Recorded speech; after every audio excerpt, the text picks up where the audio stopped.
नमस्कार। बात शुरू हुई थी कि नीट परीक्षा को दोबारा कराना पड़ा। नीट की परीक्षा का पेपर लीक हो गया और उसके बाद से ये शुरू हुआ कि देश में युवाओं की शिक्षा को लेकर, प्रतियोगी परीक्षाओं को लेकर सरकारें गंभीर नहीं है और नीट की पुनर्परीक्षा जो हुई है वो सिस्टम का फेल्योर है।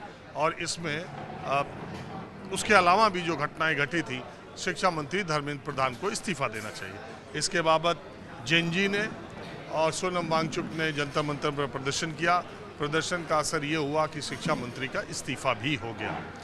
देश में सरकार ने लोकसभा के अंदर पास कराया, संसद से पास कराया कि जो पेपर लीक का जो कानून है वो और मजबूत किया जाए, उसमें जुर्माने का प्रावधान, सजा का प्रावधान और कड़ा किया जाए। लेकिन संसद की कार्यवाही शुरू होते ही मामला इस पे चला गया कि प्रदर्शन कर रहे छात्रों के भेष में जो गुंडे आए थे या जो छात्र थे उन पर लाठीचार्ज किसके आदेश पर हुआ।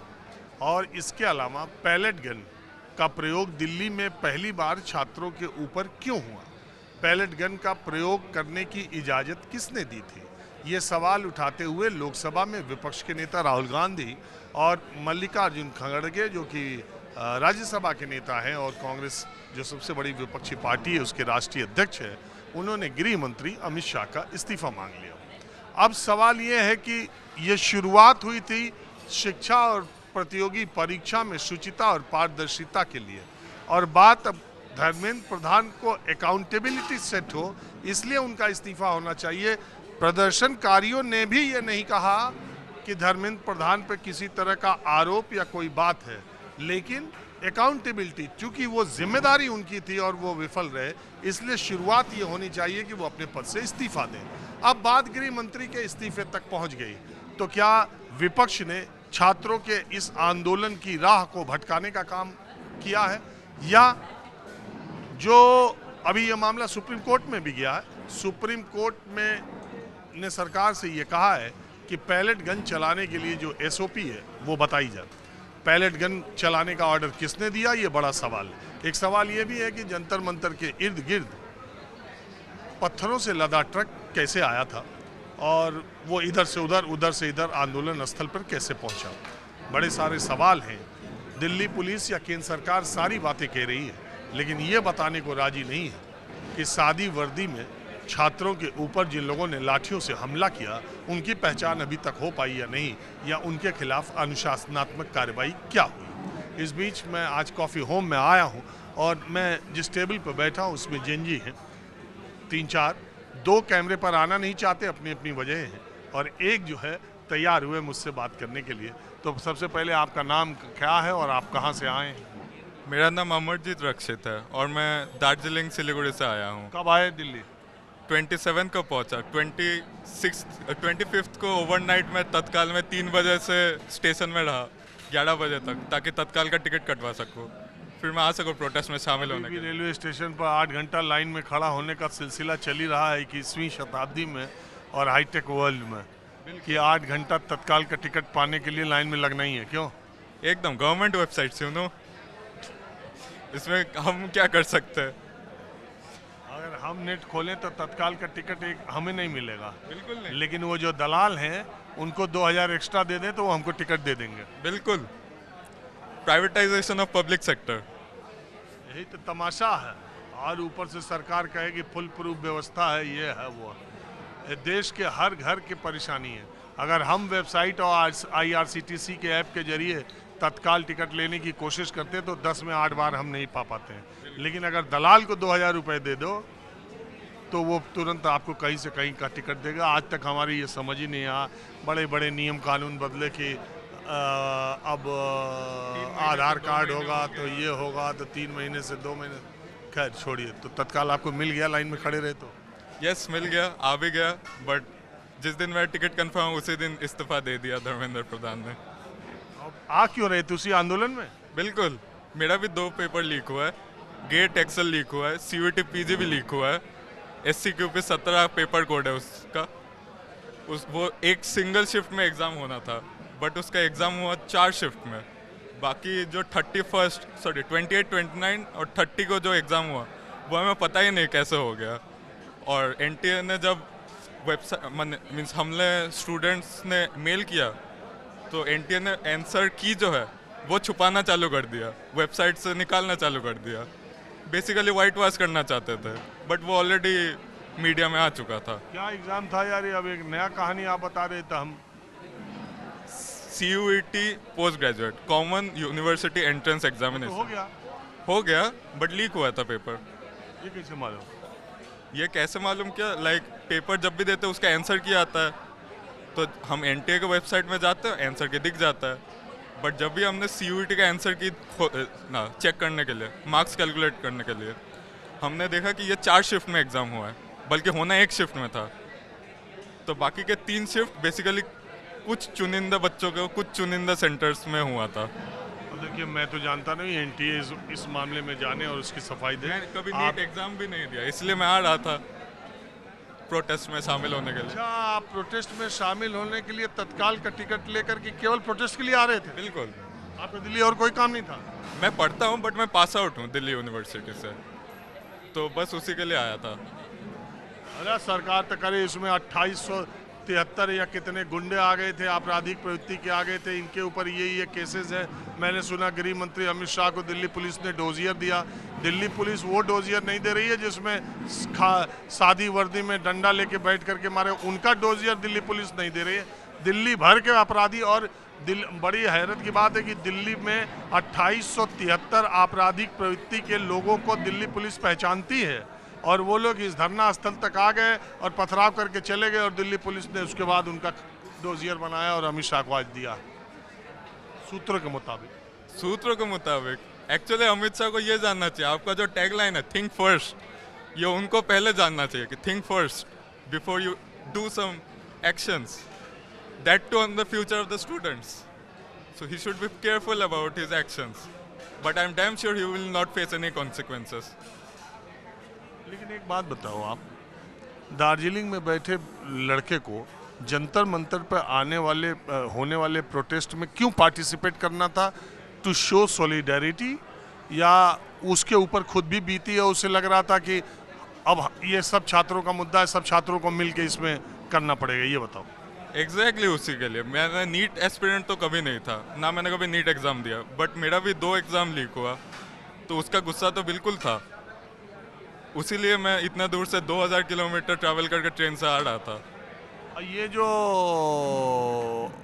राहुल गांधी, मल्लिकार्जुन खड़गे अब ये कहने लगे कि ये जो पैलेट गन चला है, ये जो छात्रों पे लाठीचार्ज हुआ, आंसू गैस, अब गृह मंत्री इस्तीफा दें। आपको लगता है कि जो ओरिजिनल कॉज था, एजुकेशन और एग्जामिनेशन, उससे ये पॉलिटिकल होता जा रहा है, उससे उसकी लड़ाई को धक्का पहुंचेगा? इन्हें सिर्फ एजुकेशन और एग्जामिनेशन पे रहना चाहिए था। अब ये गृह मंत्री का इस्तीफा, तो इधर अब ये गृह मंत्री का इस्तीफा मांगेंगे, उधर से बीजेपी वाले जो है कहेंगे राहुल गांधी ये गलत शब्द बयानी कर रहे हैं, गलत शब्दों का प्रयोग कर रहे हैं, तोड़ मरोड़ रहे हैं, गलत जानकारी दे रहे हैं। अब यही इसी में उलझ जाएगा मामला। बिल्कुल, पॉलिटिक्स में तो बैड और वर्स्ट के बीच में ही चुनना होता है, राइट? सो मैं इस बार फर्स्ट टाइम वोट दिया, मैंने नोटा में डाला। सो मुझे कोई भी पॉलिटिकल इंक्लिनेशन नहीं है, मुझे बस चाहिए कि बेसिक चीज़ें तो नहीं। एयर प्यूरिफायर्स के ऊपर जीएसटी कौन लेता है? हवा भी आप खराब करो, फिर अगर जो अपना थोड़ा लिविंग कंडीशन सुधारना चाहे वो एयर प्यूरिफायर भी खरीदे, उसके ऊपर जीएसटी भी दे। वाह, बहुत बढ़िया, बहुत अच्छी ह्यूमैनिटेरियन माइंडसेट है इनकी। आप बंगाल से आते हो, ये बंगाल में जो पॉलिटिकल चेंज हुआ है, लोग तो कह रहे हैं वहाँ के लोग एकदम ऊब गए थे, चेंज चाहते थे, तो तभी आपने नोटा में वोट दे दिया?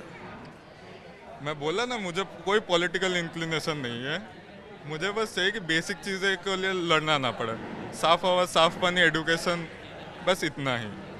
मैं भी बहुत ही मिडिल क्लास फैमिली से आता हूँ, बट ये चीज़ भी नहीं मिल रही हमें। ममता बनर्जी के शासन में एजुकेशन का क्या हाल था बंगाल में, और एग्जामिनेशन? सेम हालत था, सेम हालत था, अभी भी सेम ही हालत रहेगी। अभी तो कितना दिन हुआ है? अभी आप अगर रास्ते में जाओगे, बंगाल में उतरोगे, तो आपको साफ पता चलेगा कि लोग नाखुश होकर ममता जी को हटाए, बट फिर भी अभी भी वो खुश नहीं है। तो ऐसा तो नहीं है कि बदलने से बहुत कुछ चेंज हो गया। अरे अभी तो टाइम देना पड़ेगा, अभी तो 6 महीना भी नहीं हुआ, अभी तो मई में सरकार बनी है, अभी जुलाई है, 2 महीने में क्या कहा जाएगा। हमारे कार्यक्रम को देखने वाले बहुत सारे लोग ये सोचते हैं कि शायद मैं पहले से कुछ तय करके कार्यक्रम करता हूँ, लोगों को जानकारी दे के करता हूँ, लेकिन आपको जान के ये अचरज होगा, असलियत भी है और कुछ मेरी तकदीर भी है कि जब मैं सोचता हूँ कि समाज के जिस तबके, जिस उम्र या जिस वर्ग के लोगों से मुझे बात करनी है, वो खुद ही मेरे पास चले आते हैं। मैं कॉफ़ी होम में ऐसे टहलते इसलिए आया था कि आज हल्का फुल्का मौसम ऐसा बारिश का हो रहा था और पार्लियामेंट का सेशन चल ही रहा है, और अभी मैंने एक जेनजी से बात की, तब तक देखिए न जाने कितने जेनजी आ गए, 1 2 3 4 5 6 7 8 9 10, इसमें कुछ मिलेनियम भी होंगे, 10 11, मतलब ये सब छात्र हैं। मैंने इनसे पूछा, इन्होंने बताया। पहले ये बताइए कि इतनी बड़ी संख्या में आप लोग यहाँ क्यों आए और कौन सा कोर्स करते हैं? हम लोग सीए कर रहे हैं, तो CA? हाँ, एग्ज़ाम्स ड्यू है नवंबर और मई में, और यहाँ बेसिकली हमारा ट्रेनिंग का लास्ट डे था, कल लास्ट डे, बट कुछ लोग आज जा रहे हैं, तो हम आज सेलिब्रेट करने आ रहे हैं एक तरह से। चले तो इसी में हम भी शामिल हो जाते हैं। तो आप लोग ये फाइनल ईयर के बाद सीए बन जाएंगे पक्का? अगर एग्ज़ाम्स क्लियर होते तो पक्का। सीए के एग्ज़ाम में टेंशन भी तो बहुत है, क्लियर होना भी बड़ा, लेकिन सीए का प्रोफेशन बड़ा अच्छा माना जाता है, इसका करियर काफ़ी अच्छा है। अग्रीड, रेस्पेक्टेबल है अभी के टाइम पे। तो आप सब लोग दिल्ली के हो या दिल्ली के बाहर से भी? दिल्ली के भी हैं, दिल्ली के बाहर से भी हैं कुछ। आप? मैं दिल्ली से हूँ। मैं आज आया हूँ, आप देख ही रही हैं, इस समय तो देश में एक ही मुद्दा, युवा छात्र नौजवान, इसी का मुद्दा पूरे देश में हर तरफ चल रहा है। लोग कह रहे हैं कि ये जो युवा पीढ़ी है, खास करके उसकी भाषा को लेके, उसके रहन सहन को लेके बड़े सवाल खड़े हो रहे हैं हर तरफ। एक सांसद महोदया हैं, उन्होंने जेएनजी को तो ऐसा शब्द कह दिया कोई बोल भी नहीं सकता, आपको पता ही चला होगा। तो इसको लेके आज में जो एक इमेज बनी है, उसको लेके जेएनजी क्या सोच रहा है? एज जेनजी बिंग जेनजी, जो सोचता है सोचने दो, हमें जो करना हम करते रहेंगे। अगर हमारा कोई एक नोशन बन गया है और वो सही है हमारे नज़रिए में भी और मॉरली एथिकली हमारे लिए, तो हम करेंगे। दूसरा आपको कुछ भी कहे उसका फ़र्क नहीं पड़ता? नहीं, अगर हम सही तो फ़र्क क्यों पड़ेगा? वो जो वहाँ जेएनजी के सब वीडियोस निकाल करके, और आपने देखा ही होगा जो मैं कहना चाह रहा हूँ, जो बातें सर कैसी अश्लील गालियाँ, ये वो लोग कह रहे हैं, कुछ भी किसी के बारे में जेएनजी बोले जा रहे हैं। सर देख, गालियाँ तो जो जेनजी ने लिए वो काफ़ी टाइम अपने पुरखों से ही ले रखी है, तो ऐसा नहीं हमने कुछ नया बनाया है, वो इनोवेशन हमारा पार्ट है, that's a different thing. But जो आप कह रहे हैं कि जेनजी गालियाँ दे रहे, अश्लील, वो पहले भी चलता था, अभी आपको दिख रहा है because of digital media, thanks to us Gen Z के हम आपको असलियत दिखा रहे हैं। बट मिलेनियल्स या जो उससे पहले थे, कौन थे, बूमर्स, जो बूमर्स भी थे, वो भी सेम कैटेगरी में ही आ रहे थे। इट जस्ट वो उस चीज़ को ओपनली एक्सेप्ट नहीं करते थे, अपनी इमोशंस को दबा के रखते थे। हमने उस चीज़ को ओपनली एक्सेप्ट करा है, कुछ अलग नहीं आया है। गालियाँ पहले भी थी, अभी भी हैं, तो आप उनके लिए नहीं बोल सकते। और जो आप कह रहे कि हमने बहुत कुछ देख रहे हैं, हमने ये भी देखा था रिसेंटली जो टाइम चल रहा है कि जो जेनजीज़ का एरा चल रहा है, वहाँ पे एज अ गर्ल सेफ्टी ज़्यादा बढ़ गई है, और हमें इनसे मतलब जो हमें अनसेफ फील भी हो रहा था, वो हमें मिलेनियल से हो रहा है। तो gen Zs are not to be blamed.